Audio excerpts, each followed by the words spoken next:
कि आप आइए और बताइए कि हम कॉग्निजेंस इस केस का लें कि नहीं लें।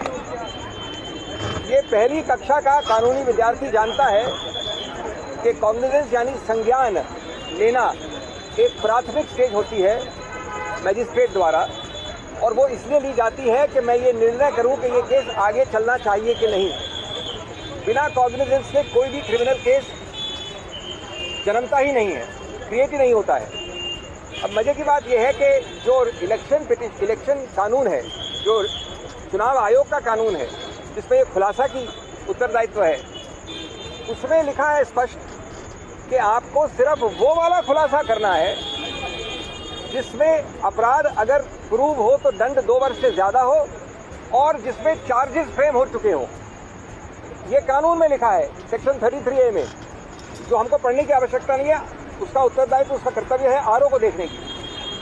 अब इसमें कॉग्निजेंस की प्रथम श्रेणी में नहीं आता ये, यानी मजिस्ट्रेट ने अभी तक कॉग्निजेंस नहीं किया। अगर और जब वो उनको सुनने के बाद, मिस मीनाक्षी नटराजन को सुनने के बाद कॉग्निजेंस लेंगे, संज्ञान लेंगे, उसके बाद तहकीकात होगी, तहकीकात के बाद चार्जशीट होगी अगर हुई, और चार्जशीट के बाद चार्जेस फ्रेम होंगे। यानी 3 आगे के अभी तक हिस्से बचे हैं। प्राथमिक हिस्सा संज्ञान का नहीं हुआ और आरओ ने मान लिया कि ये एक क्रिमिनल केस पेंडिंग है। ये जैसा मैंने कहा 2+2 को 7 लिखने वाली गलती है।